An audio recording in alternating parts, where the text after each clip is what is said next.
everyone, welcome to my third project for Kitaholic Kits for the month of January, and I am going back to my roots here and I'm doing a storyline chapters insert layout. I was actually inspired by Bernie, one of our new design team members, to do a storyline chapters layout, and I'm documenting this huge photo of Miss Adderley, and I am just going at it with the paper. I'm honestly, this is the packaging I'm using there, then I'm going to mat it on this paper, and I do lose a bit of footage. I don't know why, but I do. Sorry about the baby. But yeah, I create some paper tears. On the other side, I'm doing some paper layering.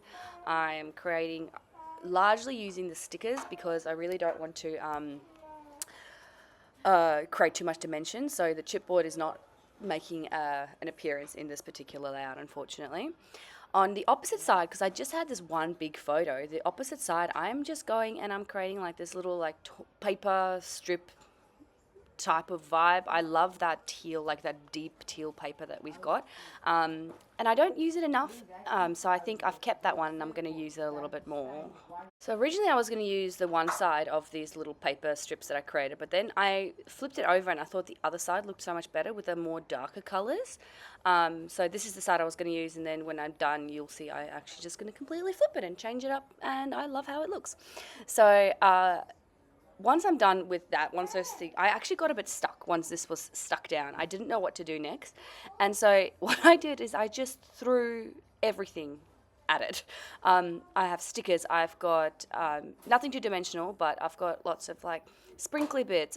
I'm just trying to create more of a cohesive sort of strip, like a flowiness. I don't know. Sorry, I've got COVID and my brain is not working.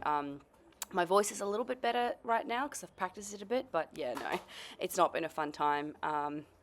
Anyway, what was I saying? Oh yeah, so now I'm just going to go and add some stickers. It's going to cut off soon, but I love that little the book with the flowers. I think it's beautiful. What I'm going to ultimately do is I'm going to add my, sorry about that, I'm going to add my journaling at the top. So to create a bit of a visual triangle of all these stickers. Oh yeah, and I'm adding these little are they enamel dots? I thought this was fun. I was actually doing these while I had COVID, which wasn't fun either. So yeah, it's been a week, guys. We got COVID for Christmas, and then all of the other stuff happened. Oh yeah, this is where it sort of drops out. Sorry about that. I did some stamping using the beautiful inks that we got this month, and I'm adding my stickers, and then I'm basically done. Except I'm gonna add the journaling at the top. I haven't done that yet. But look, I think I salvaged it. It wasn't my favorite layout, and I think I brought it around. Now, I do like it. It's still not my favorite that I've ever done, but, you know, it happens. So I'm adding my journaling, and then I'm going to tuck this flower behind there to kind of mimic the little cluster down the bottom. And with that, this layout is going to be done, although I think I'm going to add the date as well. Thank you very much for joining me, everyone. I will see you all again next week with another layout. Thank you. Bye.